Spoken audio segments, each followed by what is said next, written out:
Welcome back, listeners, to the Roanoke Presents From Print to Podcast. I'm your host, Liz Long, and today we're visiting the latest playbook from our September-October issue on one of the hottest topics in college sports, NIL, Name, Image, and Likeness. In our cover story, Love in the Time of NIL, we ask, can Virginia Tech football and Coach Brent Pry navigate the unique challenges NIL presents, all while building a competitive program and culture in Blacksburg? To help us unpack it, I'm joined by someone who knows the game inside and out, Roland Lazenby. Roland is a legendary sportswriter and author of more than 60 books, including acclaimed biographies of Michael Jordan, Kobe Bryant, and Magic Johnson. He's a former Virginia Tech communications professor and also a longtime contributor to the Roanoker, where he's written on everything from regional sports to future NBA stars and coaches like J.J. Redick. His career has spanned locker rooms, arenas, and classrooms, and his insights always bring depth and perspective to the world of sports. Roland, welcome. It's so great to have you here on our podcast. Thank you, Liz. Thank you. Okay, so let's go. We're 2 games in. We're 2 losses so far. What are your thoughts on that? You sat down with Coach Pry and had quite a long discussion, and now we're here. Right. And,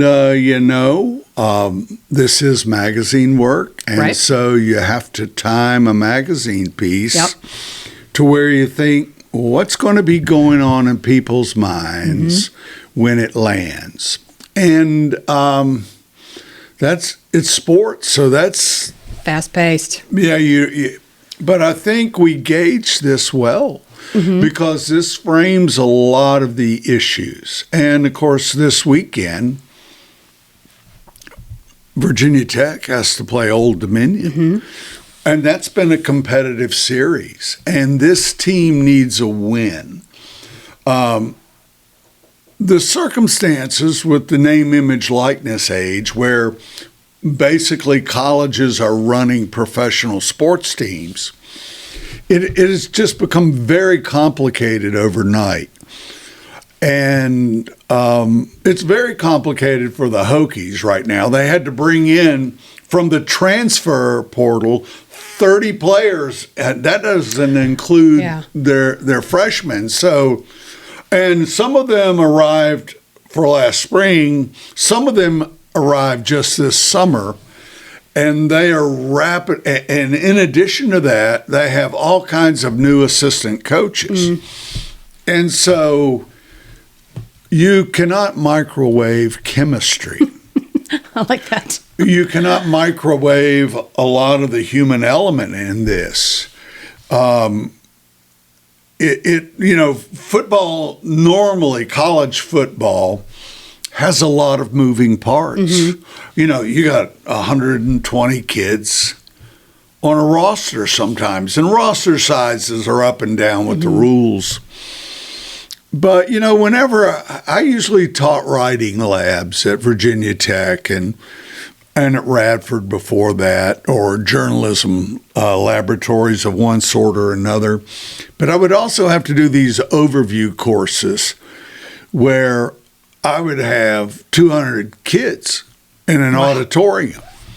And on 9/11, I just started teaching just like today back at Virginia Tech, and I'm there with 200 kids. It's an intense moment. And, you don't know. And the Hokie football staff, the Virginia Tech football staff, has had these events where they take everybody over to Claytor Lake, and they've had a couple of these things where they're just trying to pull it all together, And I played a year of college football. Back when I played in 1970, freshmen weren't even eligible to play. We played a freshman schedule, but our main job was to scrimmage the varsity. And VMI back then ended up going through a 1-10 season. And VMI was playing the top Division I schedule in the league. And they were getting paid to appear at a lot of big schools. And these guys were getting killed. And, the frustrations, as you lose, it builds everywhere. It builds in the fan base. And it culminated about Game 6 in the head coach and the team captain, who was a big tackle. The head coach was a man named Vito Ragazzo, who had been a tight end at William and Mary, and he had a great reputation. But when you do not have the means to compete, and you have an unrealistic fan base, it gets crazy. They got in a fist fight in practice. Oh, gosh. We all stopped and watched, and I mean, wham, wham, and rolling around in the dirt, the head coach and the team captain. But that's the kind of emotion that really rides in these things. And and the reason they had a fight, that this team had lost, and confidence, I don't care what league you're dealing with, but confidence is the golden elixir of athletic competition. Forget athletic competition. It is the golden elixir of everything we do. Right. When you win, you want to do it again. Right. And winning can be a poetry contest. I don't care. Whatever it is, that drives our ability to do the things we're trying to do. It drives us to get better. It drives us in so many ways. And trying to find confidence in the situation is, when you have a large group that you hardly know each other, you have all these moving parts, all these new people. Allegiances aren't even formed yet. You could imagine going into any job, in any organization, at that level, and the consequences are that dire. Now, if Brent Pry gets fired, they'll owe him, they'll settle $6, $8 million. I don't know what it is, but and they'll probably would fire Whit Babcock, the athletic director. You know, Virginia Tech has been underfunded for years in terms of the expectations and the landscape. It had to open this schedule against two Southeastern Conference teams. Yeah, two huge games. I mean, from the start. And Vanderbilt has long been considered a tasty cake. But Vanderbilt last year, as Virginia Tech learned in a close loss, was not a tasty cake. Right. And it had a transfer quarterback. He had to sue to get yet another year. And, you know, it becomes funny. You have kids playing 6, 7 years of college football, and they're making millions. Right. Why would you Some leave? are, not everybody. Right. But it becomes an issue. You can deny me the chance to make millions because of some arbitrary age or eligibility limitation.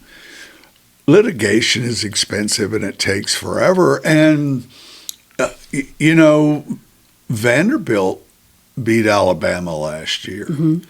The Vanderbilt team that came in here, Virginia Tech played well against South Carolina down to the end. And South Carolina had some new people, but it had the structure and approach, and they're top 20 ranked. That was, you know, there could have been an upset there. Things would have had to really go the way. And Virginia Tech really just didn't have the circumstances to pull that off.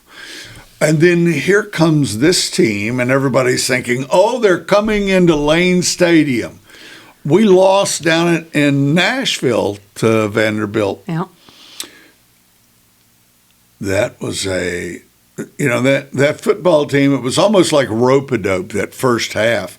They came in like a boxer and just sort of absorbed the blows that Virginia Tech was going to deliver.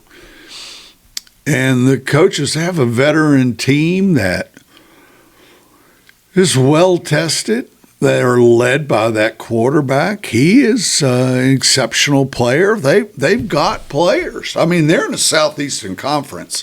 The TV money for the Southeastern Conference is part of the wealth of that program. And they came out in the second half and just punched Virginia Tech in the face, crushed them. I could see where the Hokies were. The fans were a little discouraged there at the end. Oh, immensely discouraged because their expectations, like those in the fan base at VMI in 1970, I watched it tear. And we're a bunch of skinny freshmen going every day against the varsity first team. I was a defensive player. I would tell my grandsons that was my Super Bowl. It was so much fun. But as they lost more and more and they got beat up, we were killing them in practice. I was saying, we're playing like all Americans against these guys. And the process of the combination of the process of a really tough schedule, and Virginia Tech has a very tough schedule this year. That process and the unrealistic expectations in the fan base, and then you add that whole show with everybody jumping around, and this is all tied to Virginia Tech's ability to draw out-of-state tuition, which is a very big economic factor for the university. And the fact that Virginia Tech does not have an overly generous fan base. I mean, there are people donating money, but it's nothing like the economic format, the financial format for a lot of the schools Virginia Tech is charged with competing with. And so this is a very tough season. It's going to bring reckonings of one sort or another. And of course, the big hope, and I'll shut up here in a second, but the big hope is that they get a win against Old Dominion, but that's going to be a hotly contested game. What happens if they don't, though? Like, what do you, and granted, that's a little bit of, psychic foretelling in the crystal ball, but if they lose and they're 0-3 in ODU, which I don't want to say is an easy match, but, a lot of unrealistic expectation on the Hokie fans is that they would dominate the ODU team. Yeah, well, ODU has beaten Virginia Tech last year, right? Yeah, at least. Not last year, but in the last couple of years. The whole thing has become, now that these schools are, and the reason they're paying the athletes, for years they were defined as amateur.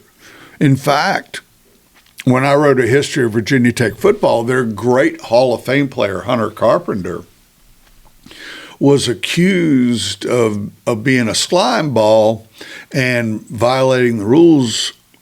And what were those rules back in 1905 when he played 7 years of college football? He was trying to beat Virginia. He was at Tech. They couldn't beat Virginia. And so he transferred to North Carolina. They still lost. And then he came back to Tech.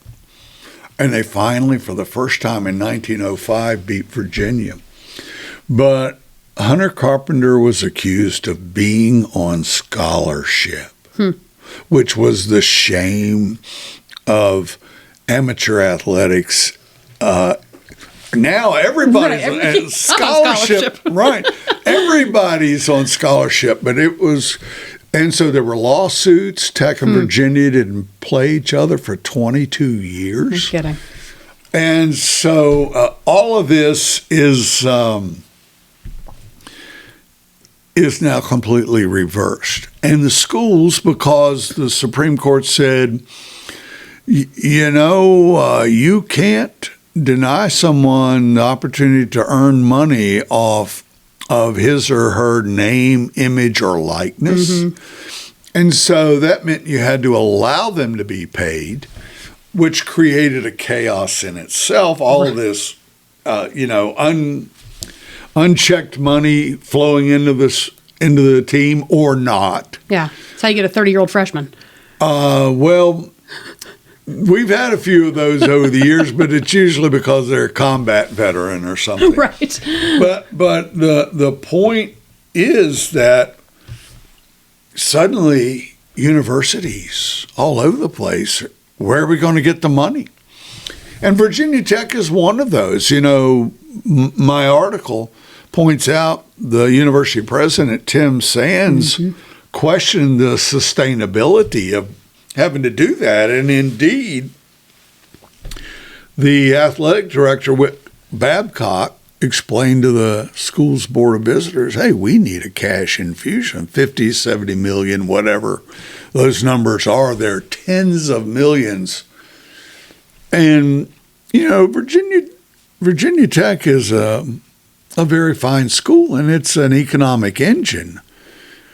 But that's why I sort of had a joke running through the article about you need a couple of oil wells in the fan base.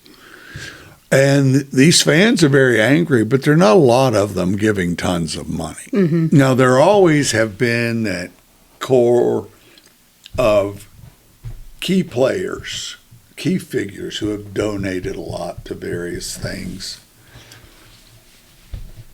It's quite a collision because they're going to have to spend a lot of money to move away from their athletic director and their coach. And everybody's used to saying, fire him, get rid of him, you know, eat the 8 to 10 million. And schools routinely, some of these schools in the SEC or Texas or, you know, they'll eat huge contracts. It goes away. We have the money to do that. Right. And so there is an awful lot of the ego of the fan base. People draw so much from their college football teams and basketball, but really football. Yeah. And so why does it matter? It's football. But it really is a big factor in the mojo and identity of Virginia Tech and its ability to prosper in this time where there's not only chaos in college athletics, there's huge chaos in higher education for a variety of reasons. You know, student populations are declining. The higher ed's under attack, obviously, from the president. It is a difficult time. And so these are huge questions. They are. Actually, so when you were on Boundary Corner, a friend of ours podcast a few weeks ago, and so we were talking, and I was thinking about that intro I gave. And when we had started out, so listeners, so you understand, we're bi-monthly. So every 2 months we come out with a new issue, which, as you can imagine, means we plan pretty far in advance. We plan our editorial about a year in advance. So you can think about the moving pieces that come together in custom photography by Aaron Spicer coming in to shoot Coach Pry and the team and the game days and schedules and spring practices. And so originally I said, in my time as editor here, I haven't had a Virginia Tech football cover. I think it's time. And I thought, let's get a Virginia Tech football cover. And so, of course, you and I ended up talking, and the stars aligned, quite frankly. But you were very frank in telling me it's not just a story about Virginia Tech football. This is not just about college football. This is about the entire landscape of college athletics as a whole when it comes to NIL. And I thought, I don't know how we tell the story in 6 pages, but let's let Roland dig in. And you really there are so many, like you said, moving parts to this that you have to take into consideration. And this is just for Virginia Tech. And, of course, the engine that Virginia Tech is, when you look at all the growth in Roanoke around Carilion, and it's not just higher ed under assault. It's also research and all kinds of health issues. It's I don't want to get too deep into politics here because that is the giant wormhole that is sort of taking everything away. But it's funny that this football game Saturday, there's an awful lot riding. Because if they lose, it's going to start to,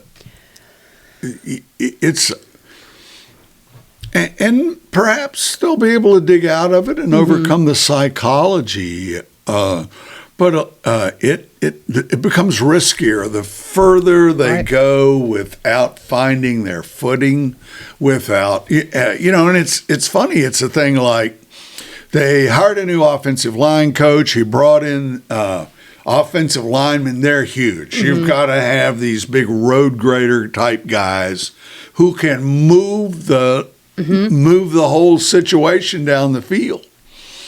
And they have 5 pretty good ones. But they don't have any depth, and they have a couple of injuries, nagging injuries. Already this early in the season. I mean, that's trouble. Well, that's the other thing about playing a really tough schedule. And so they are going into this, and offensive line play affects the quarterback, it affects the running game, passing game, all of this stuff. And it affects ball control. I mean, all these football things that people act like they're complicated. They're not. It's, I think it was Yost, the great Michigan coach, that said, football is blocking and tackling. Everything else is mythology.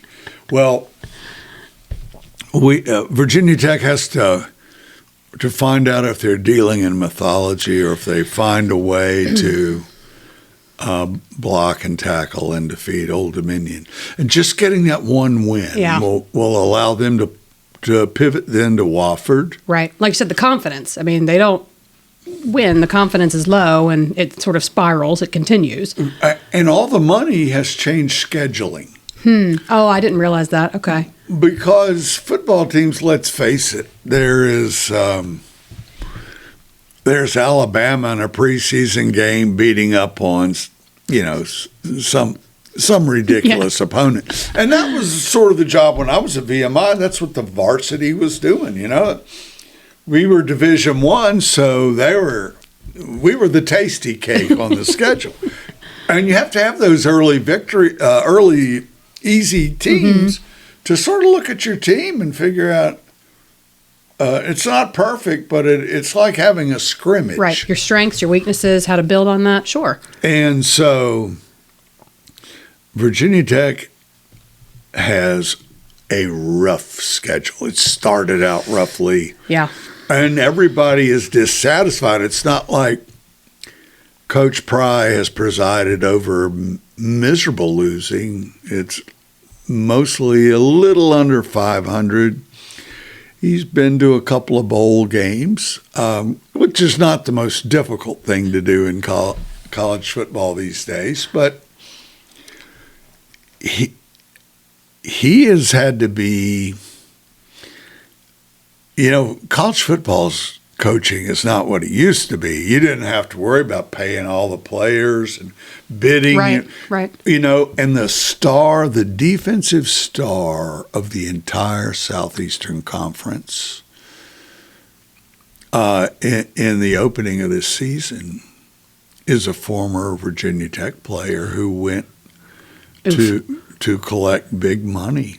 That hurts. Yeah, but that's America. That's freedom. That's free commerce. And now they pay the players, so you go where the job is better and the pay's better. Right. And frankly, the opportunity for the spotlight is better. They play bigger games. And Virginia Tech was dating back to the Frank Beamer era. Speaking of mythology. Right. And, son of Southwest Virginia. I saw him play in high school, but Beamer almost got fired himself. They were miserable. And he eventually figured out how to find players, and to develop players, to turn 3 stars into 4 stars, and which allowed them to, in the early 90s, to survive a very difficult run of seasons. And, it's always been a struggle for Virginia Tech. It's always been a struggle for UVA, but both schools are now in an audition to join. If college football reconfigures again, certain teams are going to be pulled into the top. Mm-hmm. Certain are going to be relegated. And so this is an audition, and it would have been wonderful if Virginia Tech had just had everybody jumping up and down to enter Sandman, and they had whipped up on this school or that school who has nowhere near the resources. Instead, they took on 2 very difficult opponents. And so it's not the perfect audition. And it has consequences long term for where Virginia, because if you're in the group, whether it's a conference, however they reconfigure, if you're in the group that gets that big batch of TV money, there are teams that run along in the NBA for years and don't win anything. It doesn't matter. They're collecting. Mm-hmm. For example, the NBA just signed a $100 billion deal. With a B. Right. And they're with cable and network ratings sagging. Mm. But everybody's paying for, and I've been doing interviews, 100 hours of them with a major NBA executive, and I asked him, how with all these sagging ratings, how does this consortium of online streaming services and the networks, how do they get together to give the NBA $100 billion? And he very quickly answered, it's all about 23-year-old eyeballs. And what that means is we are in that age in media, it's an Oklahoma land rush for the future. And you have to get the programming that becomes near and dear to the next generations of eyeballs. And I've taken that to heart in all of what I do. I have people calling me to talk about stories, documentaries in particular, but also we have a number of stories that could be scripted. And I'm under contract to Skydance in Mandalay on a project. And it's funny. It's been fun because you really have to figure out what this story is. Because it's not only got the 23-year-old eyeball, it's not 23-year-old male eyeballs. It's all 23-year-old eyeballs. And in fact, we're in an age where female eyeballs are rocking some real power. And it comes down to one name particularly that stands out, which is Caitlin Clark, which we'll talk about that in a few minutes. Right. But in terms of, you're right. And to be honest, as a sports fan. I thought you were going to say Taylor Swift. Oh, well, her too. Her and Kelsey, whatever. Congratulations. But I just close real quick as we pivot. Virginia Tech has to fit in this equation. They have to matter because it's the entertainment component of the higher ed machine that, Virginia Tech's wonderful in higher ed, but it's not that wonderful. Right. Well, and you made a good point in terms of, I mean, I would never say that football is going to go away, but if they don't get the money and they don't get the players and then they don't win the games, it all sort of snowballs, right? And it goes into this 5 years from now, what does it look like? And that's a lot of, again, crystal ball, who knows? But is this season a turning point, possibly for the negative for Virginia Tech football as a whole? Well, it's an identity crisis. Brent Pry gets it.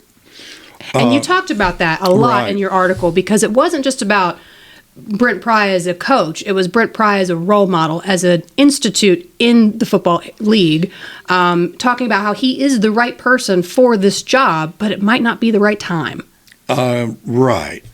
And, he was an intern in the Frank Beamer era. He worships those guys. Right. The thing that will crush Brent Pry if he fails at this, and,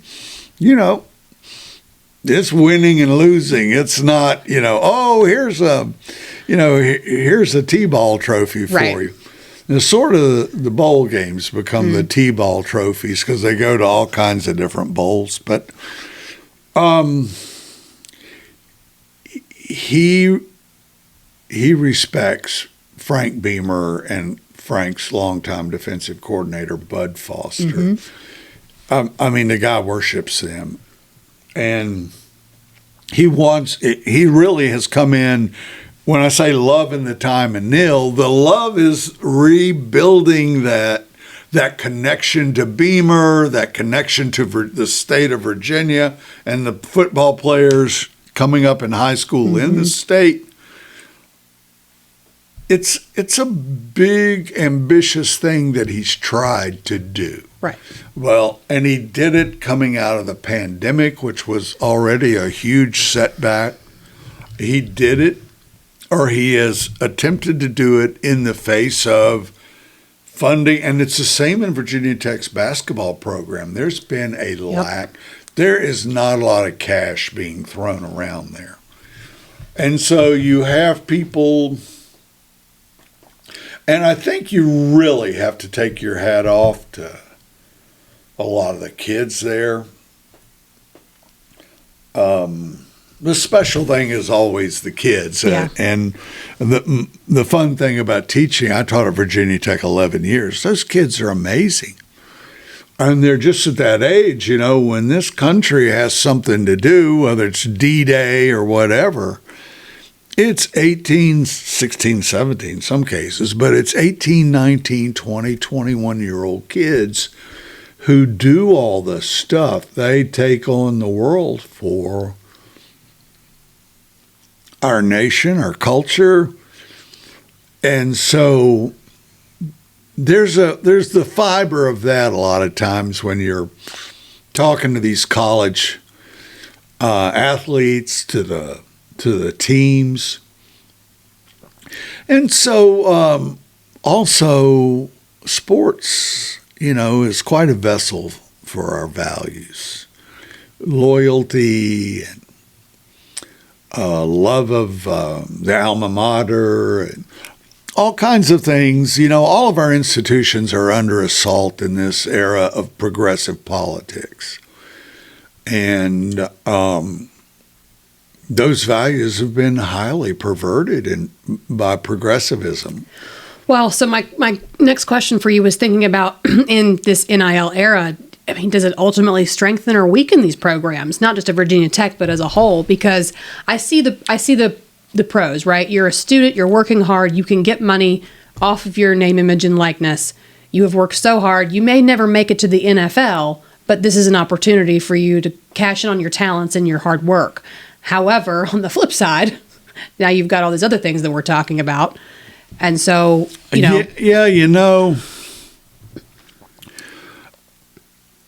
I'm not a favor of the Supreme Court. I don't think we've been well served by the Supreme Court. And they just sit up on high. They're not answerable to anyone. They throw out these decisions. They don't really have a plan for how things are going to work. They'll just take a shred of a principle and they don't fix the details. And they throw it out one day and they wreck an entire portion. It's not just football. And so we have an age where people seem determined to tear down all of our traditions, and the values are torn down with them. And some of those traditions need to be torn down. Some of those values need to hit the trash can. But, I just think the Supreme Court, gosh, you would hope that there would be some wisdom there, but there's an exactitude that really is just politically based, and that goes either way. It's whichever side of the political debate you have, the exactitude of it is, it all comes down, we've lost the ability, and I don't want to get too far afield, you got to reel me in here, but we've lost the ability to compromise and to plan things out. Now, maybe America never had that. We fought a bloody war. Compromise is only won with a lot of blood usually, and that's the terrifying thing about where we are now. And, of course, college football is the least of all that, except that, and I remember I was a columnist. I went from coaching at Blacksburg High School to being a columnist for the old Blacksburg Sun. And I wrote a column. People were scratching their heads, but I said, football is sort of like our armies these days. We go after each other at these universities or our pro football teams, and it's a great substitute for marching on Moscow or whatever war you're going to perpetrate. And it fulfills all those needs created by excessive testosterone. And those are big questions. Those aren't the kinds of things. Probably wasn't a great column then, but I just was having fun with it. But the point is, this is a very practical issue and a very thorny issue for our region. And there are a lot of angry people with high expectations. We come in the age where they demand coaches. They're getting paid lots of money. And I don't feel sorry for Brent Pry. I feel bad that he's tried hard, that he hadn't gotten it done, that his heart and values are in the right place. And he has been a good steward through a difficult time. Having done all that, there's nothing in life that says that's going to guarantee success. True. And so he's in the process of failing. Now,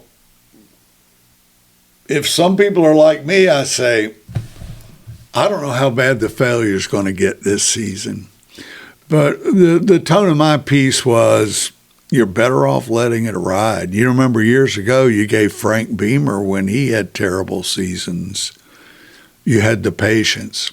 And I've written a lot of sports books. I've had to write about pro football, all of basketball, college basketball, all these NBA teams. I spent the 90s with the great Bulls. I spent the 80s with the Celtics and Pistons, the late 80s. And then I had spent a lot of time with the Lakers. And then in the new century, starting 99, I was right there when those Bulls coaches that I knew so well went and took over the Lakers. I have seen sports through research from afar. I have seen sports through my own experiences, and I've also coached a lot of youth sports. And I've seen sports by covering these teams up close and really examining them. And I would say ixnay on all the frustration. Now is the time to chill a bit. It may not feel the same jumping up and down for a 2-4 team jump anyway. I just think, speaking to fans, now is the time to take heart. I do a lot of it. I know I'm running my mouth here, but I do a lot of, I get hit with a lot of sports stories and different producers doing things. We've been producing this LeBron film with a Canadian film company. I've got 3 or 4 other projects like that. And you really have to break down the psychology of them and understand what they're about, what their story really is. Mm-hmm. And I love that because it requires a lot of learning. And this Virginia Tech story is why I'm so thankful that you guys wanted to have me go up there and hang out and just watch things. Because it's not a time to be that. Those Hokie fans always annoyed me. I went to VMI because I was annoyed by Hokies. And they can be the greatest fans in the world, and they can be the worst. And I guess my thought for them is, look, folks, summon the better, very best angels of your nature. Get through this. Think not of whether you're supporting Brent Pry or not. He's the face of the program. Think of all these young people. And just for now, this is a new age. And so it is love in the time of NIL, and it's time for the fans. I wish I'd written this. I sort of overstepped my bounds in telling them never blink at a mirage. But this is really on the fans. This is on the university community. It's on the fans in Southwest Virginia. They have to grow up a little bit. And so I'm way out over my skis even saying something like that. But I think it's true. I think it's time, if you want a great football team, then you better become a great fan. And that's not just when it's gravy, when everything's sweet. You gotta dig in. You can't, and it's hard. It's hard. Nobody likes to lose. I mean, it is disgusting. It is absolutely and completely disgusting. And so what fans are faced with, because in all these stories I do, it all goes back to somebody's relationship with a coach. Sports will break your heart, as I've pointed out in my books. At some point, it may break your heart in 2nd grade. It may break your heart in 10th grade. It may break your heart your sophomore season of college. Whenever you're competing, you may be going into the Hall of Fame with a broken heart that you could no longer compete. These are serious emotional attachments, and sports will break your heart. But I think that's why there's the disgust, because your hopes can be shattered in an afternoon. Not just shattered. What Vanderbilt did in that second half to the Hokies, it took everybody's hopes and dreams. Well, I could think of a very graphic expression, but I'll just say they tossed it into the mud and walked all over them. And so the Hokies, it's not just their players dealing with disgust and fear and all these things. It's their fans. And it's, Virginia Tech feeds us all. We have a bigger economy here in Roanoke, a much bigger economy. We have growth. We have so many things. We have research. We have pride. Western Virginia, I grew up in Wytheville. Western Virginia, as William Gibson, the great writer, told me, he's from Wytheville. And I called him to talk. You know, he wrote Neuromancer and an array of things. He's a badass. And he called Wytheville a hard little corner of the earth. And he was like 6'2", 130 pounds. And Wytheville had all these pool halls.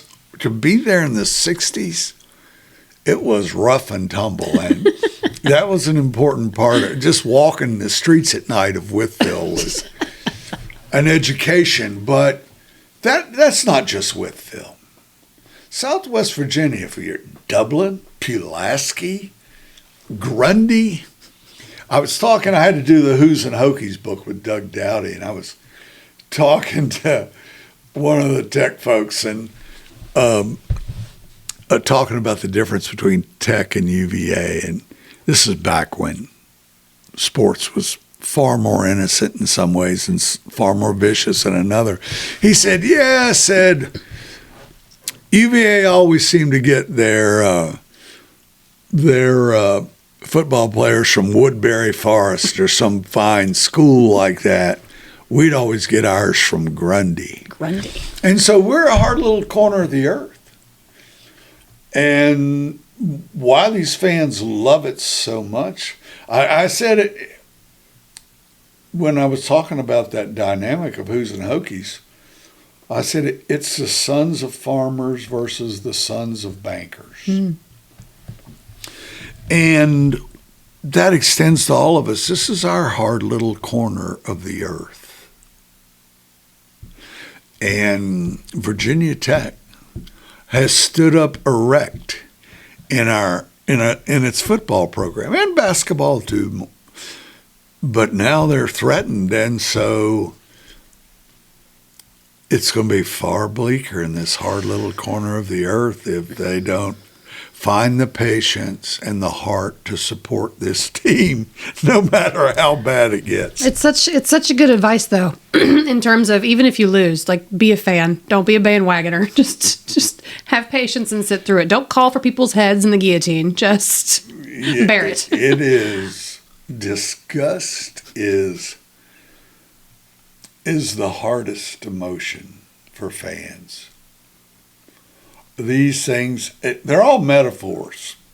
Who won the Super Bowl 3 years ago? I couldn't tell you. And I've written a whole entire book on the Super Bowl. That Beyonce did the Super Bowl halftime? I don't know. What do you remember about any of these things? They are all temporary metaphors for life, for our own personal struggles, our hopes and failures. Well, that doesn't speak well of the Titans team for me then. So. Well, I was in Nashville. They are building that new stadium. Oh, yeah. They have big ambitions. Oh, yeah. We got a lot of ambitions with Camp Ward. We're very excited, but, Well, they've at least won a Super Bowl, am I correct? Oh, 1,000 years ago. I mean, well, no, went to the Super Bowl. There are people there are teams. I'd have to think. I know there are basketball teams that have never won the NBA title. And they're worth billions of dollars today. Yeah. Or Magic Johnson, my last book is a biography of Magic Johnson. And, he was the figurehead in the group buying the Washington Commanders. Right. And so these metaphors are quite elaborate and quite intense, and they matter in weird ways, but they matter. They do matter.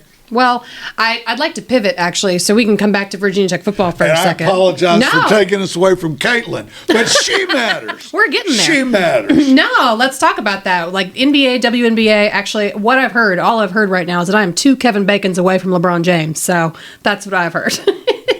You're hanging out with LeBron James, working on a documentary. Oh, I'm not hanging out with LeBron. We're doing a documentary. It's a hidden figure story. Exciting. It is. It's fun. It's a challenge.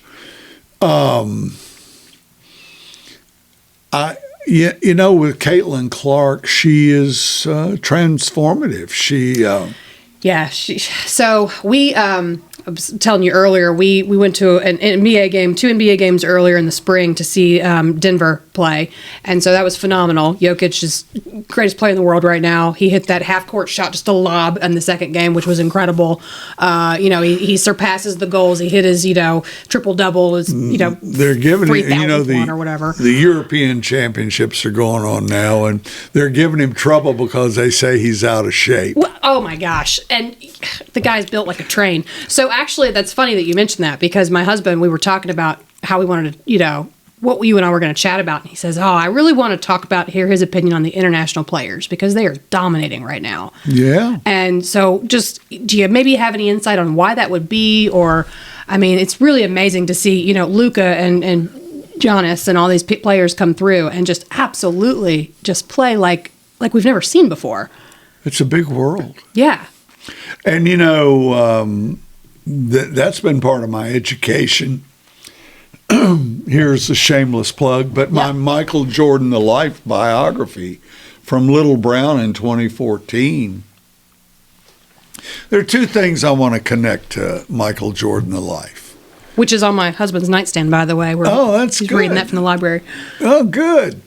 It is in 23 or 24 languages, and it has really opened the world to me, to all the places like Poland and Slovenia and all these places, Italy and France, where Jordan is just so big to them.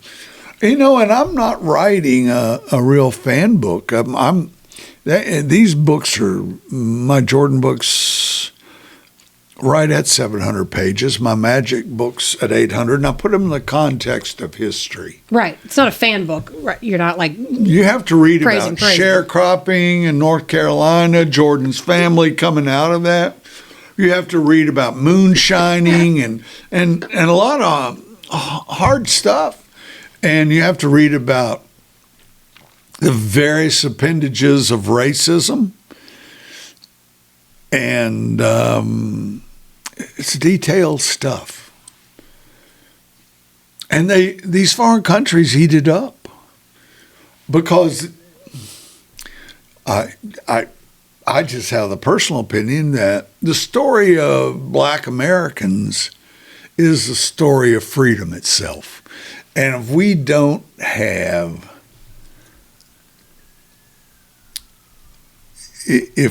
have freedom, if we're still trying, we've spent all this time trying to block their freedom and their expression and their articulation of whatever they care to articulate. If we don't have that, we don't really have freedom. We have, whatever we have. But, and so these stories, I like to write about the families of these great global figures, and I spent a lot of time with Kobe over the years. There's statues of Kobe in China. Right. And then there's statues of these figures at wherever, whether it's Jordan in Chicago, Magic and Kobe in Los Angeles. These stories are important to people. And that is the global framework. Football, American football is a more difficult product for export. Mm-hmm. Now they're working on it. Right. They were just in Mexico, couple weeks, last weekend, I guess, opening weekend. Maybe Brazil? Yeah, Brazil. I'm sorry. That's right. But basketball, I had to write the 100-year history for the Hall of Fame with Billy Packer, the great broadcaster, my dear friend. He's departed us now, but Billy was so important in my career. But, basketball was invented at the School for Christian Workers in Massachusetts by this Canadian guy, Dr. James Naismith. And they were training YMCA secretaries to go out around the globe. This is in 1891, 92, 93, in that era. And within the first graduating class that had played basketball, they're taking jobs in China and here and there. And very quickly, through the YMCA and other appendages over time, but basketball spread around the globe. Now, the globe already had football, but that's not American football. That's what we call soccer. Right. But basketball has deep roots in the base. And so you have, in Slovenia and all these different countries in that part of the world were all part of the former Yugoslavia and in the Eastern Bloc nations. And Yugoslavia is this big nation, had all these big, tall dudes, and European basketball's different. It's more like soccer. They wave the flags and sing the songs, but it's everywhere. Mm-hmm. But just like European soccer is the touchstone, if an American is really good, then he might end up over there, because that's the highest mark in the global competition for most. Well, American basketball has been that. And I'm doing a project on David Stern, who spent 30 years as the commissioner of the NBA. Nobody cared about American pro basketball. The players had been great, but nobody knew how to market them or to do any of that. And Stern was a lawyer who'd been working for the NBA. Anyway, he comes along and he starts his plot to create the dream team and to get professional players into the amateur. And it was a sales job, but he got it done. He created a couple of Trojan horses to prove relations. So 1992 marked the dream team with Jordan and all those guys. And they just kicked ass right and left. And that became something else that just... the pedestal, right? And it accelerated. I was sitting at the 1992 NBA All-Star Game. I had a couple of book projects, but we were in a triple-dip recession, so I had my credentials to go cover, because that's where you get all the interviews. And so I have to go there because it gives me access to everybody. I can walk up and ask anybody a question now. If you're timid, you can't do it, but I miss the timid bone. I never had that one.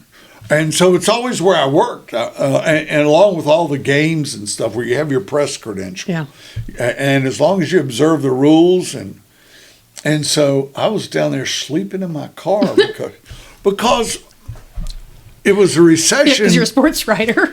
Well, no. I mean, it's a business of fine hotels and the media, the whole media hospitality room used to be in that day a drunk's delight. I mean, they would have walls of bourbons, It was like, what? And so I'm sitting, we're in Disney. And I'm only sleeping in my car because my contracts have been paused during the recession. Now, I've just gotten a $25,000 deal, but that's it, and that's good, but you get a piece of it. Right. And I got a family. I got 3 kids. And so I just can't afford to pay for the Marriott. So I sleep in my car, but I'm riding on the media buses. I'm drinking the liquor and eating all the free food and I'm getting all my interviews. I'm talking to Matt, was big for Magic. I'm talking to his mother. And I'm on the media bus. And there's this guy from Romania there, Bogdan Stanculescu. And he's a basketball journalist, and he's just emerged from behind the Iron Curtain. And so we pull up to Disney, and there are bands marching everywhere. They have these huge fountains with all this seafood available for the media and the special guests of the NBA. And I mean, it's not like one of them. They're like everywhere. And it is like the gaudiest thing you could imagine. It was fabulous. He looked at me and said, "What will men think of next?" But he pointed out that when he was in Romania and still under the control of the Soviet bloc, they were smuggling around tapes of the 1986 NBA All-Star games so they could watch them. And I'm thinking to myself, gosh, if I was there, I'd be smuggling around, democratic treatises and democracy now. Basketball, that's the deal. Well, basketball is one of those global languages. Yep. And so the NBA is the high point in that. And, athletic competition is sort of, and they've changed the rules dramatically. Mm-hmm. In basketball, you could go on and on about that. But David Stern was this guy that had the vision to engineer it. Well, like you said, they just changed that one rule about the half-court lob. Now it's not going to affect your stats as much if you miss it, and that's brand new information for Jokic. He doesn't care about stats, but really his stats would be ridiculous now if they had that rule in place last year. Yeah, they changed the game about David Stern let the rules committee begin tinkering with the game in 2000. And was that to get young eyeballs on it? I think they were trying to open up the game, make it faster. They were trying to pump up scoring so that, and that's been an old trick in basketball. And so they weakened defense, created all kinds of things. And then they changed the timeline so that you could not be so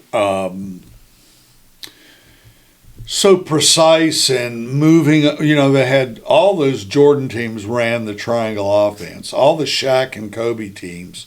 I was with those coaches. Tex Winter was my dear friend. He was the triangle coach. And Tex would always tell me, you can hurry to a butt whipping. We control tempo. Well, today they've thrown out those rules. You have much less time to get the ball up the court. Right. When you have an offensive rebound, you have much less time. You don't have time to set up an offensive system. Yeah. It's easy to forget that when you're watching it on TV, and then you go to a game in person, you're like, you can hardly keep up because it's just so fast. It's the age of pace and space. They've changed the rules. They take an awful lot of three-pointers. Yeah. Everybody thinks they're Steph Curry, I guess, but still. No, there's only one Steph Curry. There's a lot of butt-ugly shooting. But it's bled down into every phase. I coached youth sports forever, and I played pickup basketball until my knees finally wore out. But everybody's launching up threes. They're terrible shots. Now, when you're a pro and you really work at it, and I have a daughter who's a great three-point shooter, you can get up over 40%, and the averages matter. It's just not as appealing in a lot of ways. But the suits have done it, and it is in place. Now, some people are starting to go back to it, but basketball is a global property. One of the great coach in the Philippines, Tim Cone, is one of my friends. He's won like 20 championships with the triangle, and when they changed the rules, he abandoned it. And then he went back to it. He messaged me and said, I'm going back to the triangle, and he won the championship again that year. And they're basketball crazy in the Philippines. 23-year-old eyeballs are all over the globe. This is a race for the future. I do want to say, while I'm in the shameless plug category, that one of the great joys of my life is that my audio, because my books are long audiobooks, and they pay a higher royalty. And my Jordan book, Michael Jordan, The Life, has always been in the top 10 of basketball audiobooks, and that's a big deal. Mm-hmm. But the great news is today it's number 5. I get up every morning. I am shameless, but I mean... But even now, that shows the popularity and, you know... I've been getting royalty checks twice a year for 11 years. Right. So, and I'm 73, so I look after it just like I do my Social Security check. But the point in this is, in the last few years, the other audiobooks are more often than not from the women's game. Mm. And there is an intense interest there. And this was even before, it was the audiobook for Brittany Griner was big for a while. Caitlin Clark's, the 2 books on her have moved in and out of the top 10. The coach at South Carolina, who played at UVA, has a really nice book. She's a brilliant coach. And those audiobooks are important. They're not 800 pages, but people, and Caitlin Clark, it's sort of a mojo stirring the white population like Larry Bird did. Mm. That's an interesting comparison. Yeah, I think that I like writing about Black power. I think it's important to Americans of all color. And, there just haven't been avenues for Black power. It's been blocked in so many ways. We're trying to block it now, but these global billionaires, Michael's wealth is now $3 billion. Magic finally got up over $1 billion. I had to get on the BBC and talk about it on BBC TV when Michael became worth $3 billion and Magic, he has worked as hard in business as he ever did in basketball. And he worked hard in basketball.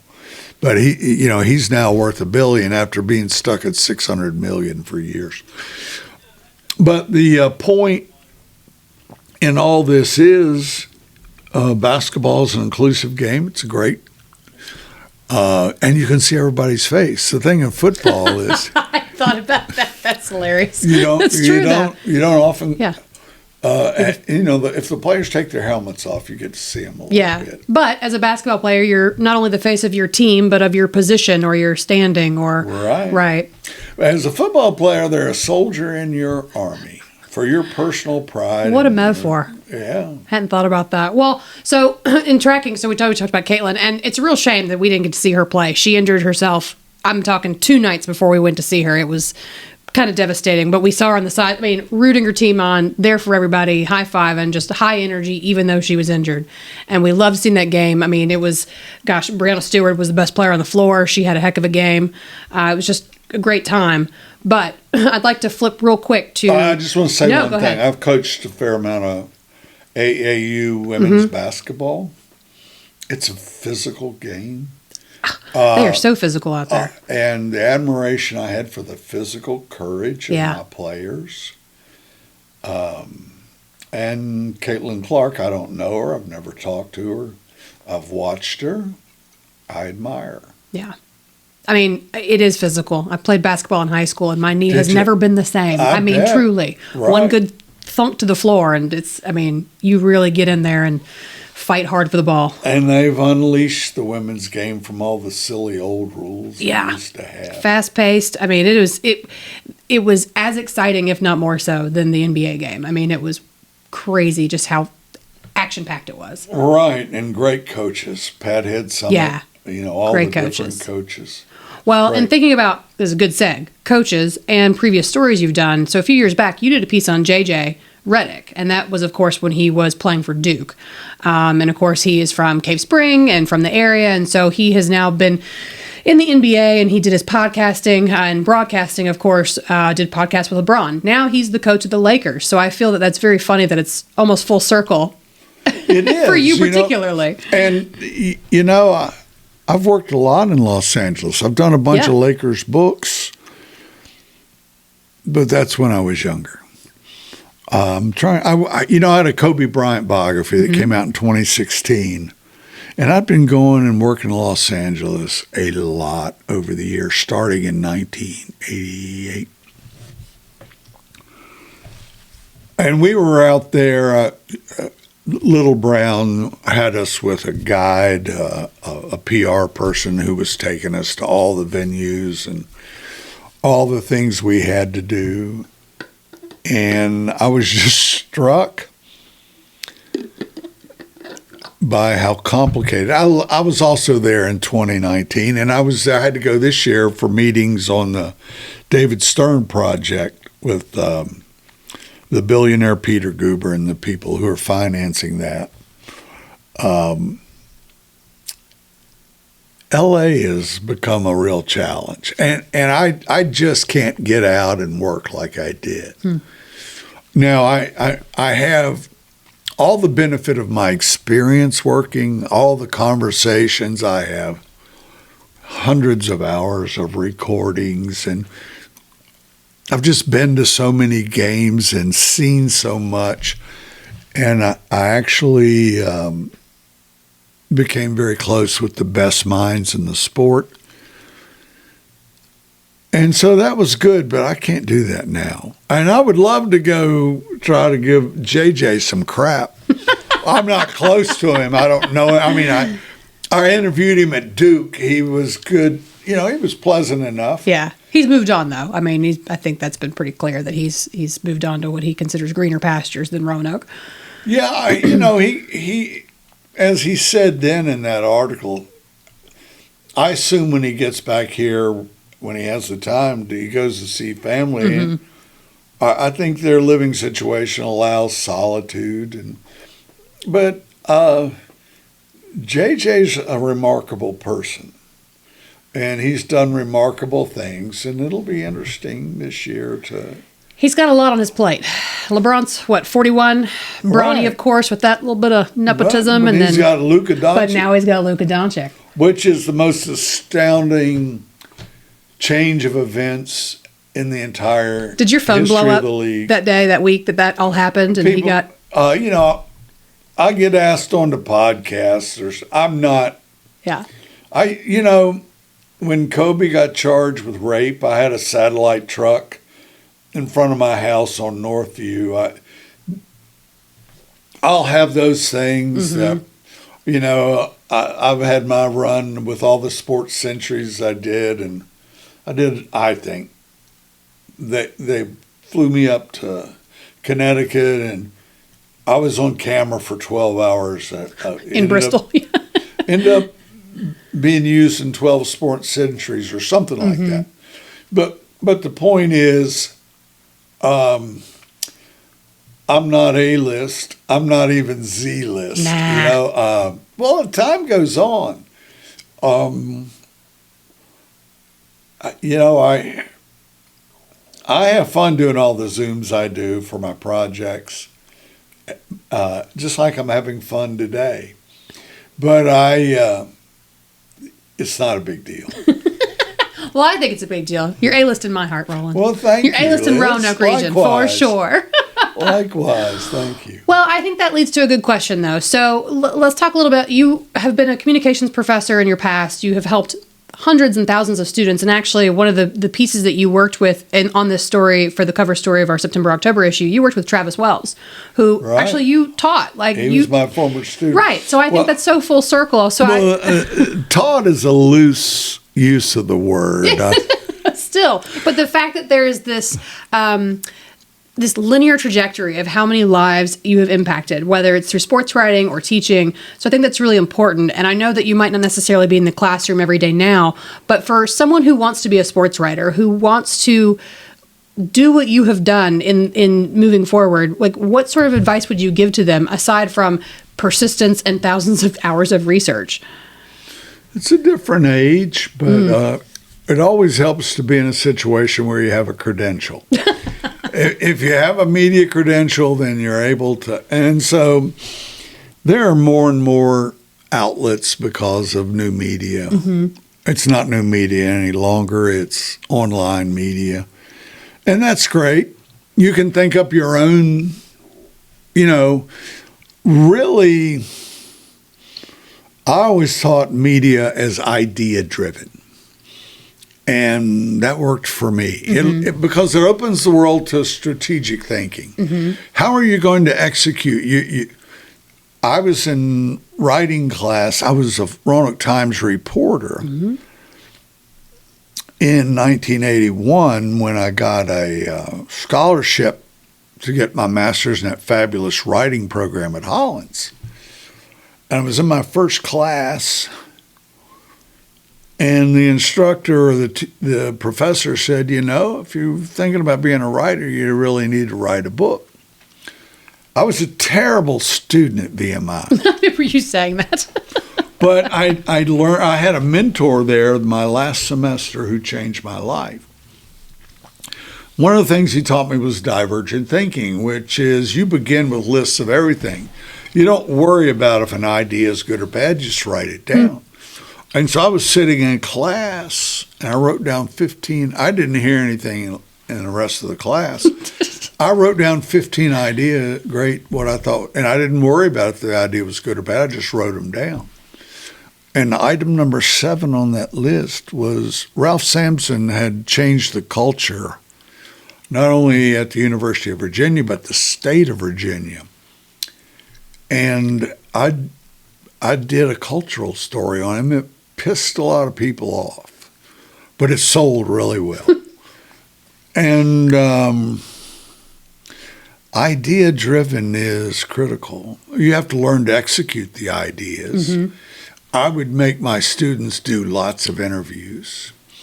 It's, once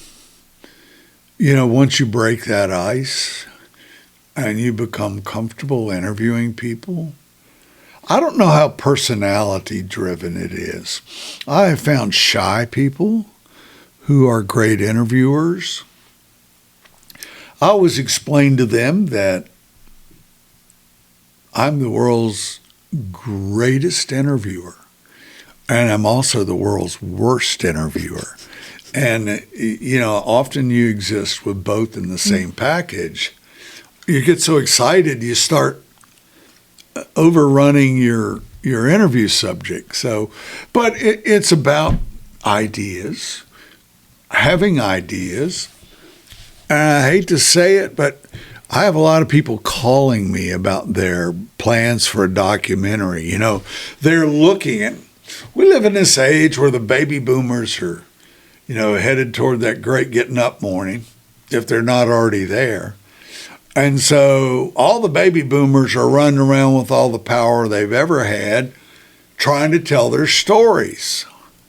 We're in a culture producing 2 million books a year now. I get a lot of pitches for memoirs. Yeah. And there's a lot of baby boomers wanting to do top down. And we have valuable stories. I really spend my time trying to help tell Black stories. I don't have to tell the story. I will when it's necessary. But I have all kinds of friends and acquaintances who are perfectly good at telling. Writing is all about voice, and I just tell them, read aloud everything you do. But the point is, it takes a lot to analyze stories and to really understand what they are. With the LeBron thing, for example, I'm working with just a really excellent person. He was involved with LeBron for years and his mother. he helped them. He was a coach. He was a guy in the industry. And his story of dealing with LeBron is the documentary. And, you know, I was talking with him, and we have this title for it called Down with the King. And I said, that's okay, but that's not really, I said, his name's Chris. I said, Chris, you know, your relationship with LeBron's mother was bigger than your relationship with LeBron himself. I mean, he was integral to everything that happened with LeBron. But early on, it became clear that he had spent his entire time working. LeBron was born to a 16-year-old mother, her only child. Very difficult circumstances. And he spent his entire time working with that family, calling her Ms. James. And, you know, we're working with this film group out of Canada, and it's 3 executive producers and a 26-year-old producer. And we've been breaking down this story. And I tell Chris, and we've been doing this 2 years, and we're into it. And just 10 days ago, I said, Chris, this story's really about your relationship. And I'd written this thing about you cannot write about LeBron James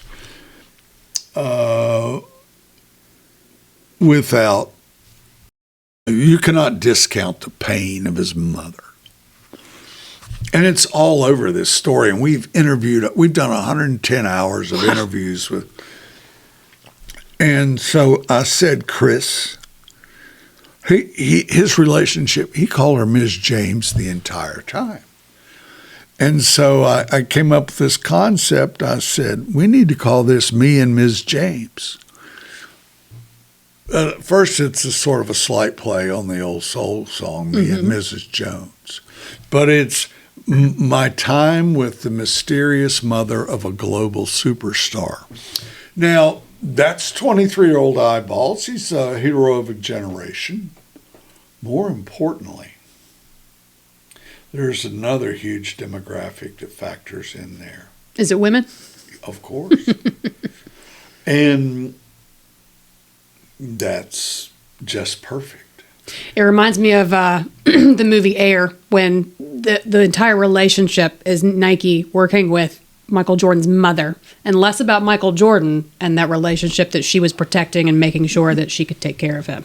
That's sort of why I'm working for Mandalay today, because the director of The Last Dance, the big docuseries, Jason has that thing on repeat like once a month. The director was kind enough to explain on Twitter that my books, Blood on the Horns, I was with the Bulls throughout that season and wrote a USA Today #1 bestseller. Unfortunately, the publisher went bankrupt, owing me $100,000 in royalties.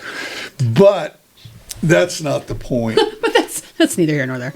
Yeah, I mean, gosh. We still talk about that one. But the whole thing, what were we talking about a minute ago? When I think about that lost money, I lose track of thought. My wife mentioned it to me the other day. You know. Oh, my gosh. Yeah.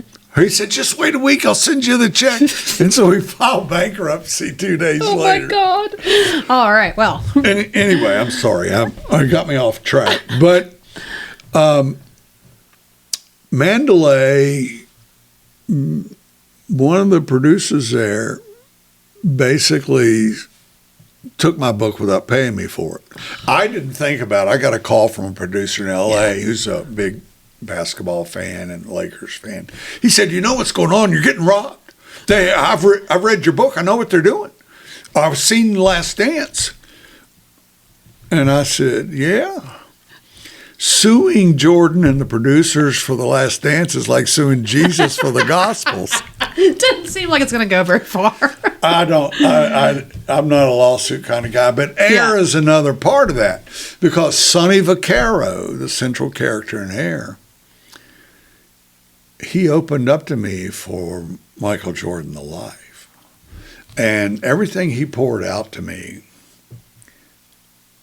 was and the real story is Sonny got fired by Nike, ended up in a war for years that led to Kobe. It's all connected. But I gave you a very little slice. But Sonny hadn't talked about those things, and I got him to talk about them. And so that brings some bitterness, but out of the blue, they called me up and wanted me to do this really difficult project for them, and they gave me some nice money. I've spent most of it researching the project, hiring a couple extra interviewers, and but it all is, whether it's females, males, doesn't matter. The future is the agenda, and 23-year-old eyeballs are the gateway to the future. And it's like everything else in our culture that's been clouded forever by this massive baby boomer generation. Yeah. My former VP, she once told me, when we're looking for a story in magazines, of course, we're talking about long-form journalism, you have months and weeks to sort of put together the story and to really find the heart of it. You've brushed on this. You could have easily written a book that is just stats, right? That could be easily found on the internet. You dug deep into more of that. Why they operate the way they do, the family behind them, the challenges and the struggles, like the heart of that story. It's not just about he made this many free throws and, that many pointers. It's what made that player who he is. And I think that that's really something special in terms of sports writing in general, but sports writing, and that you're finding the heart of a story, not just the statistics. There are a variety of things. I was a police reporter when I came here, and I was a night police reporter. Then I moved to the day side and also covering courts, and I just dealt with a lot of heartache. One of the trends that emerged very quickly was violence against women. But the other thing, in addition to all of that experience, it was profound. All the heartbreak and tragedy and negative things that happen that I would have to run out and cover. But getting that master's at Hollins and that writing program and working with people like Gene Larson and Richard Dillard, and being able to sit in a classroom and take a broader view of the world, certainly than I had, was profound. And it really, I brought a lot of those elements to the Samson book. I did with other things, but it really changed when I got the chance to do the Jerry West biography for ESPN Books in 2000. I think I got the contract in 2008 and it came out late 2009. But I really dug into his family because I was writing it for my father and all those hillbillies out of southern West Virginia, that whole culture of around Charleston, the coal mines, Cabin Creek. And Jerry's story was such a tortured story. A family, a mother and son having a nervous breakdown together over the death of a brother in combat in Korea. And the LA Times gave me an incredible review. And Jerry and his family, they were doing their own, and got caught up in politics. It was an LA Times bestseller 2 weeks in a row. It went through 2 printings, and they shut it down. Never went to a paperback because Jerry was coming out with his own book at Little Brown. And Jerry is immensely powerful. He helped me with the book. But they realized the big thing was Jerry hated his father and the siblings who all helped me and explain the story in a way Jerry couldn't. They knew that he was going to trash their father in his book. And so I really got caught up in the politics of the family, and Jerry was the rich, famous, wealthy one. But the editor at Little Brown was publishing Jerry's book, and he obviously read mine, and that's how he hired me to do Michael Jordan, The Life. He bought that proposal, which after years of working, and it was a blessing. All the regional publishers, all the newspapers had their own book divisions back then. I worked for the Atlanta Journal-Constitution, the Kansas City Star book division. But when the Trib, that weekend when I went to Orlando in 1992, one of the things I had to do was go meet with the book division of the Chicago Tribune. And that's when they hired me to write about the Bulls. And these were not big money contracts, but they put me, I was teaching 2 days a week at Radford, and I was spending all the rest of my time in Chicago, because they put me in touch with one of the stories of the age, and that is the great competitive spirit of Michael Jordan and the whole crazy. And I decided that I was going to do. I really wanted to write my Jerry West book for all those folks in West Virginia, my father's people. And I wanted to write Michael Jordan's book for all. You can see it in the census records. It is very humbling to look at all the census records of all the black families, and this is when they begin to appear after emancipation, and all the decades of sharecropping and the misery, and just a breath away from slavery itself in some ways. And I just wanted to write this story for them.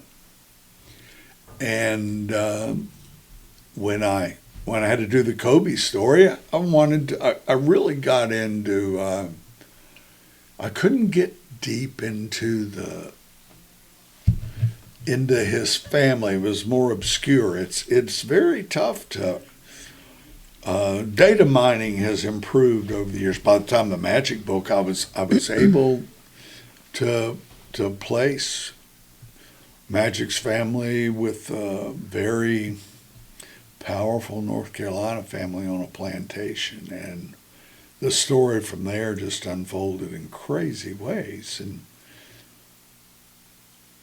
we were already toying with the political age we have now, where they want to erase again all of these gains for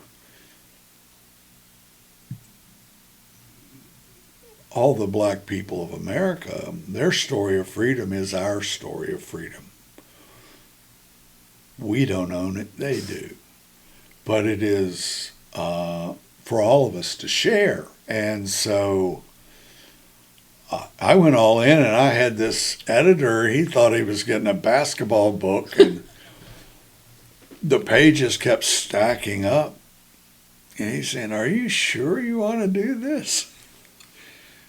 And to his credit, he allowed me to do it. It was probably not wise. The audiobook alone is 30 hours, read by an incredible guy. But anyway, the cultural story, the women are so huge. A lot of great basketball players, athletes, are perfectionists. So much of that comes from their mothers. Jerry West's mother, just this incredible perfectionist. And I came on this photo doing my research. This is the day that Jerry West, this kid from Cabin Creek, is signing to have a scholarship at West Virginia University, which is like this huge victory for this skinny kid. And he's sitting there in Fred Schaus's office. Schaus will later become the coach of the Lakers, but he's the coach of West Virginia University. And there's Jerry's father, who's this sort of mining figure. He's a laborer.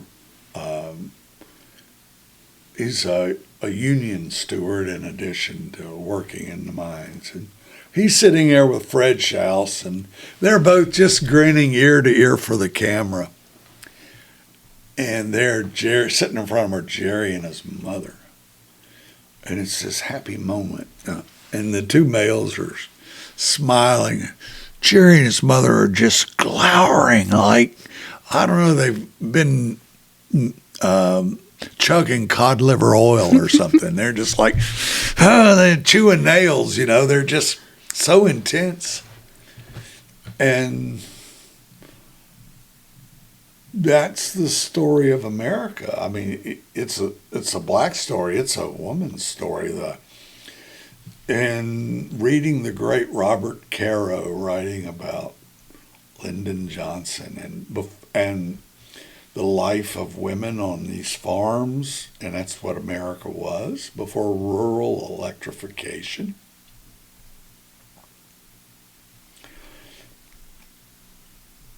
Those things, if you don't bring the full context of what all this means, yeah, we got a basketball player, but if you don't bring all the context,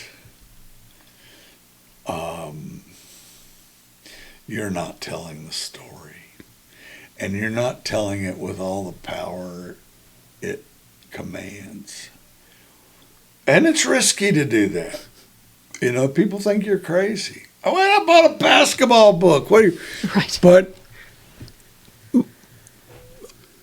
a lot more people like it than don't. So they want to know those things. And to me, that's obvious. They feel those things. We all have families. Yep.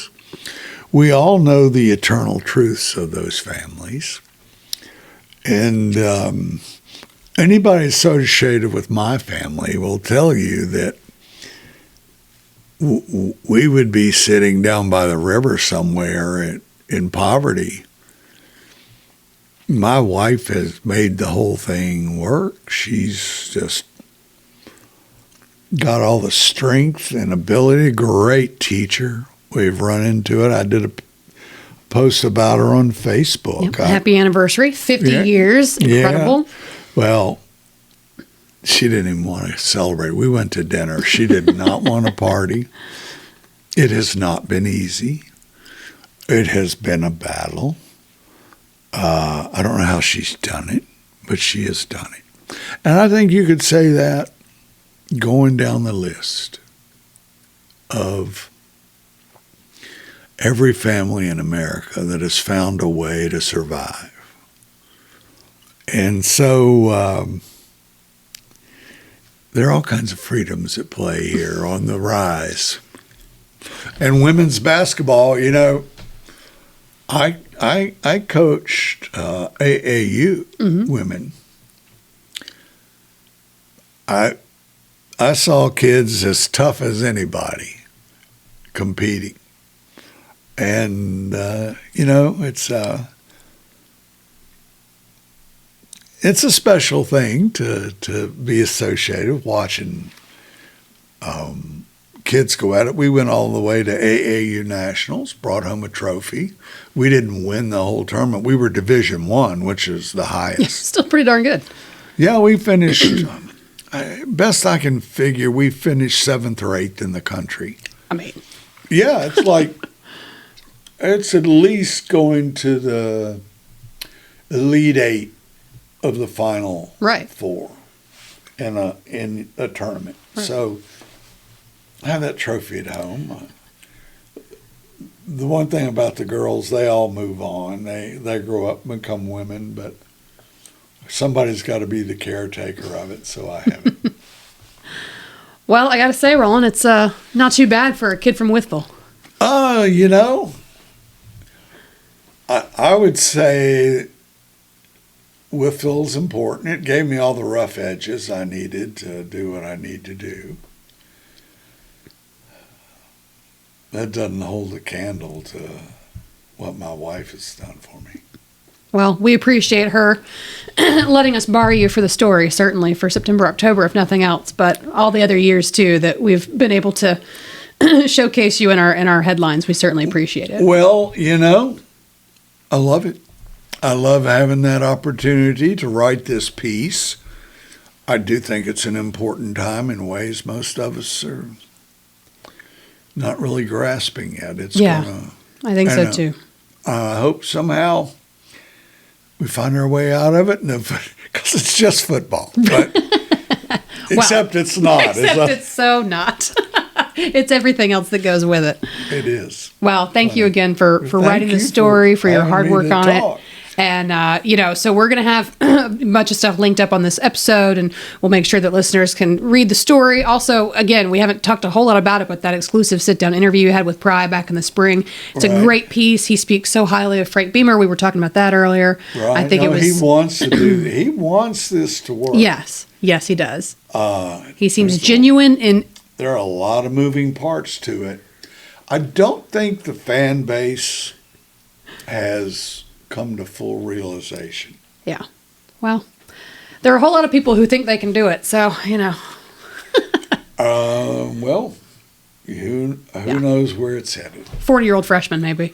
Yeah. Who knows? Well, Roland, thank you for, again, sharing your time for this story you worked on. Yeah. Your experience in storytelling has always reminded us, and I think this interview sends it really home. Sports are not just about the scores or the stats. They're about the people, culture, and the moments that shape all of them. So to our listeners, if you haven't yet, be sure to pick up the September-October issue of the Roanoker or visit us online. You can see everything in full at theroanoker.com/VT, as in Virginia Tech. You can read his full cover story, Love in the Time of NIL, as well as his exclusive sit-down interview with Coach Pry. If you enjoyed this episode, don't forget to subscribe, leave a review, and share it with the sports fan in your lives. We'll be back soon with more conversations from the people and stories that make our region shine. And until next time, this has been From Print to Podcast, where print comes to life, one great story at a time.